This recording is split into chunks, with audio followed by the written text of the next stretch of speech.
प्रणाम। मेरी पिछली वीडियो में मैंने आपको यह बात बताई थी कि जेल से निकलने के बाद स्वतंत्र वीर सावरकर जी ने कैसे जातिवाद मिटाने पर काम शुरू किया था। अब इस वीडियो में मैं आपको बताऊंगा कि नज़र कैद में रहते समय भी वीर सावरकर ने कैसे अंग्रेज़ों के खिलाफ में कार्य करे थे। तो इसी के साथ में अब इस वीडियो को शुरू करते हैं। पहला सवाल जो किसी के भी मन में आता है वह यह बात है कि क्या जेल से निकलने के बाद में सावरकर जी ने स्वतंत्रता आंदोलन छोड़ अंग्रेज़ों से हाथ मिला लिया था। इसका खंडन होता है गणपत सालवी और नारायण सदाशिव बापट के लेखों से, जो नज़र कैद में सावरकर जी के साथ रहा करते थे। आत्माराम गणपत सालवी, जो सावरकर जी के साथ 12 साल रहे, उनके बारे में ऐसा लिखते हैं। तात्याराव सावरकर हमेशा सामाजिक कार्यों में व्यस्त रहते थे, लेकिन फिर भी उनकी अंग्रेज़ों को बाहर निकालने की चाहत उतनी ही प्रबल थी जितनी पहले थी। कैद की वजह से वो सामाजिक कार्यों में रहा करते थे, लेकिन वो फिर भी बम धमाके और शूटआउट के समर्थन में हमेशा रहा करते थे।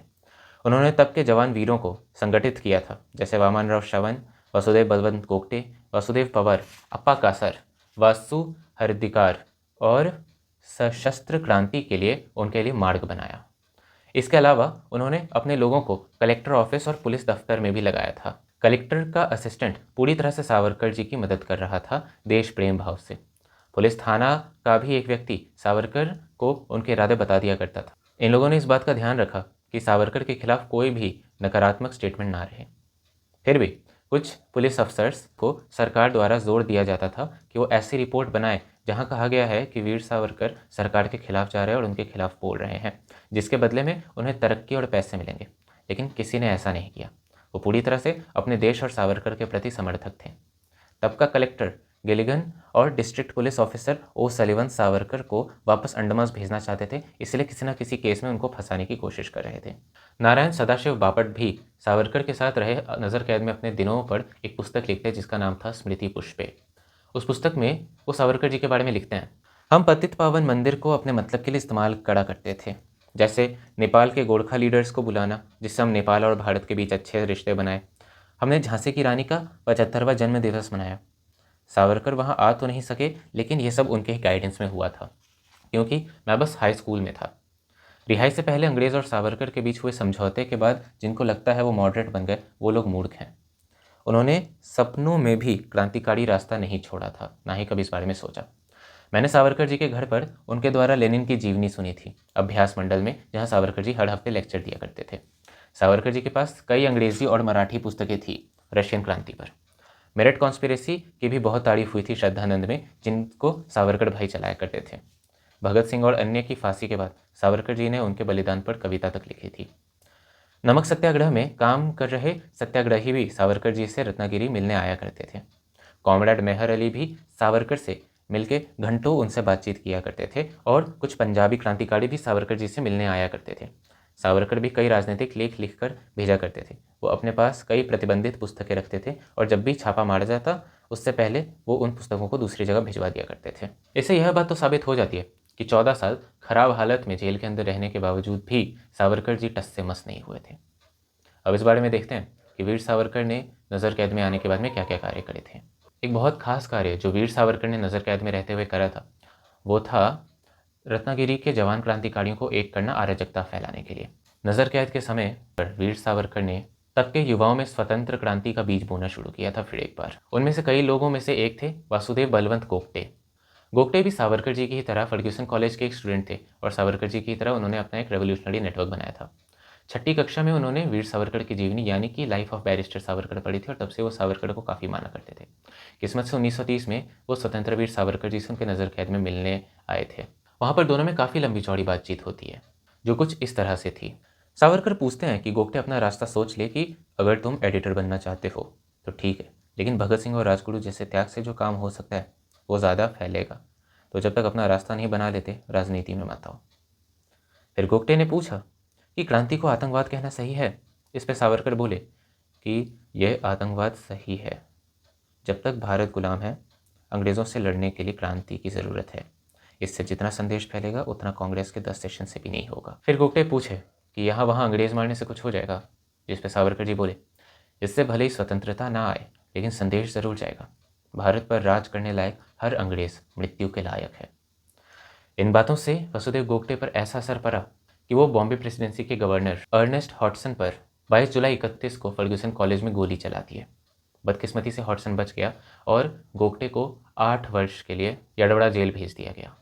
गोगटे के अलावा मुंबई के लैमिंगटन रोड पुलिस स्टेशन के पुलिस ऑफिसर टेलर पर एक क्रांतिकारी समूह ने हमला कर दिया, जिनमें शंकर मोघे, गणेश वैशंपायन, पृथ्वी सिंह आज़ाद, सुखदेव, दुर्गा देवी, जनार्दन बापट, शंकर शिंदे से लेकर विष्णु धमंकर शामिल थे।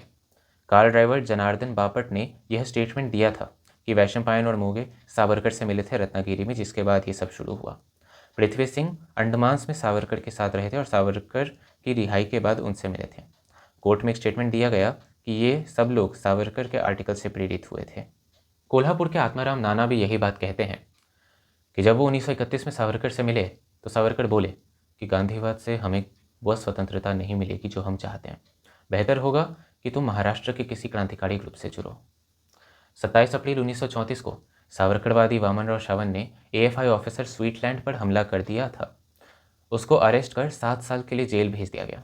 इसका शक सावरकर पे गया और 7 मई 1934 को जेल में उन्हें डाल दिया गया और उनके घर पे छापा मारा गया, लेकिन सबूत ना मिलने की वजह से उन्हें छोड़ दिया गया।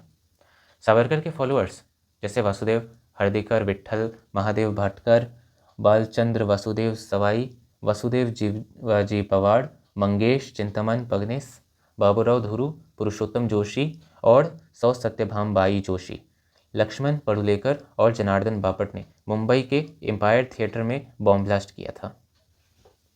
इससे यह बात साफ हो जाती है कि 14 साल जेल में रहने के बाद भी स्वतंत्र वीर सावरकर वैसे ही थे जैसा वो जेल जाने से पहले थे।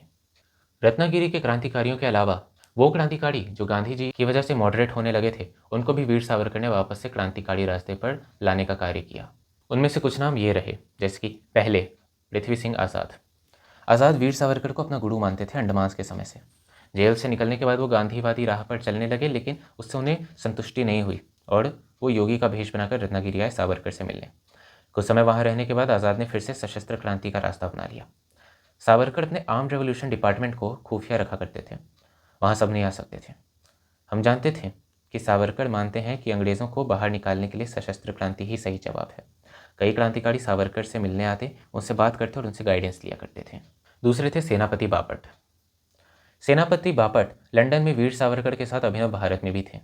1924 में जब उनको पता चला कि वीर सावरकर रिहा हुए हैं तो वो उनसे मिलने के लिए गए। बापट ने क्रांति छोड़ गांधी सत्याग्रह से जुड़ने का फैसला लिया था। जब दोनों 16 अक्टूबर 1924 को मिले तो उसके बाद में 12 अक्टूबर 1924 को सेनापति बापट ने एक ट्रेन पर हमला कर दिया, जहां से अंग्रेज अपने लिए गुलाम ले जा रहे थे भारतीय वासियों को। ट्रेन पर हमला करने के बाद में बापट ने सरेंडर कर दिया। ब्रिटिश इंटेलिजेंस जो सावरकर पर नज़र रख रही थी, उसने यह बात मानी कि बापट ने ऐसा सावरकर से मिलने के बाद ही किया है। बाद में 1931 में जेल से रिहा होने के बाद में बापट फिर से गए सावरकर से मिलने के लिए, जिसके बाद बापट ने अपने स्पीच में यह कह दिया। गोगटे ने हॉट सन की गर्मी निकाल डाली, लेकिन वो बुलेट प्रूफ जैकेट से बच गया था। गोगटे सही राह पर है। अंग्रेज़ों को निकालने के लिए सशस्त्र क्रांति के अलावा और कोई रास्ता नहीं है।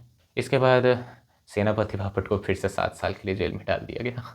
सावरकर जी भले ही नज़र कैद में थे, लेकिन फिर भी वो बाकी क्रांतिकारियों की मदद किया करते थे। जैसे साइमन कमीशन के खिलाफ प्रोटेस्ट के समय लाला लाजपत राय को लाठीचार्ज में घायल कर दिया गया, जिसके बाद 17 नवंबर 1928 को वह चल बसे। इसके अगले ही दिन सावरकर जी ने बैठक बुलाई और कहा कि लाला जी का बदला युवाओं को लेना होगा। सावरकर जी ने श्रद्धानंद में 2 आर्टिकल भी उनके लिए लिखे, जिसमें से पहला आर्टिकल था लाठीचार्ज ऑन लाला जी और दूसरा था इंट्रोडक्शन टू लाला जीज लिटरेचर। जब भगत सिंह और उनके साथियों ने सॉन्डर्स को मारा, तब सावरकर जी ने अपने फॉलोअर्स को यह बात समझाई कि यह कितना ज़रूरी था और इस तरह से ही भारत स्वतंत्र हो सकता है जब तक सशस्त्र क्रांति का रास्ता अपनाया जाएगा। 23 मार्च 1930 को जब भगत सिंह, राजगुरु और सुखदेव की फांसी हुई तो इससे वे बड़े दुखी हुए और अपने युवा वर्ग से कहा कि वे भगत सिंह का बदला लें। सावरकर जी ने तीनों के लिए एक गीत लिखा, जिसको रत्नागिरी के युवाओं ने पूरे मोहल्ले में गाया और ये महाराष्ट्र में बाद में बहुत फेमस हुआ। सावरकर जी के घर पर हमेशा भगवा ध्वज लहराता था, परंतु 26 मार्च को उन्होंने काला ध्वज लहराया भगत सिंह के साथ हुए अत्याचार के खिलाफ। 1927 में सावरकर जी ने गुप्त नाम से श्रद्धानंद में काकोड़ी कांड करने वालों की तारीफ करी थी और काकोड़ी क्रांतिकारियों पर आर्टिकल्स लिखे थे। सचिंद्रनाथ सान्याल की माँ का देहांत हो गया था, जिस पर सावरकर जी ने एक लंबा चौड़ा लेख लिखा उनको सम्मान देते हुए। 26 जनवरी 1928 में देशवीर रामप्रसाद बिस्मिल नामक आर्टिकल लिखा उनके लिए और एक अशफाकुल्ला खान के लिए 15 फरवरी 1930 को। जब अल्लूरी सीताराम राजू जी ने खुद को देश के लिए न्यौछावर कर दिया, तब सावरकर जी ने श्रद्धानंद में उनको सम्मान दिया आर्टिकल के द्वारा। उन्होंने विष्णु गणेश पिंगले की जीवन पर भी आर्टिकल्स लिखे और राष्ट्रवादी कवि गोविंद पर भी, और 3 आर्टिकल्स उन क्रांतिकारियों के सम्मान में जिन्होंने 18 अप्रैल 1930 को चित्तगोंग के ब्रिटिश आर्मरी में डाका डाला था। वो 3 आर्टिकल्स का नाम यह था, पहला डैम योर लाइफ, दूसरा a stick of Chittagong against the stick of sir Tegart, तीसरा if you want call it thieves but not an oppressor. जैसा कि आप समझ ही गए होंगे अभी तक भी, 13-14 साल जेल में रहने के बावजूद भी वीर सावरकर ने बचपन में अपनी जो कसम खाई थी सशस्त्र क्रांति की, उससे वो अभी तक नहीं हटे थे। 1924 में जब महामारी के कारण सावरकर जी नासिक आते हैं, तब वहाँ पे परंजपे और टेंगाड़ी उनसे मिलने आए थे। बाद में अंग्रेज़ों को देश से निकालने के लिए 31 क्रांतिकारियों को पकड़ा गया था, जिनमें यह दोनों भी थे। जनवरी 1924 में बंगाली क्रांतिकारी गोपीनाथ साहा ने एक अंग्रेज़ी अफसर को मार दिया, जिसको सावरकर के साथियों ने पूरा सहयोग दिया। वो खुद भी सावरकर से प्रेरित था। नासिक के कलेक्टर बेट्स ने भी 28 जुलाई 1924 को अपने वीकली कॉन्फिडेंशियल रिपोर्ट में लिखा कि केबी महाबल, जो जैक्सन हत्याकांड की वजह से अपने टीचर की नौकरी खो दिया था, वो सावरकर के साथ योला जाते हुए मिला है। बेट्स ने बाद में सावरकर को अपने ऑफिस में बुलाकर कहा कि अगर वो अपनी शर्तों को सही से नहीं मानेंगे तो उन्हें वापस से अंडमान भेजा जा सकता है।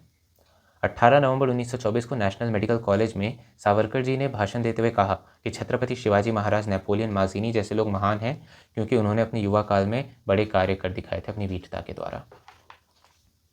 अंग्रेज समझ गए सावरकर क्या कहना चाह रहे हैं और मंटगोमेरी ने सावरकर को 8 दिन में वापस रत्नागिरी जाने कहा।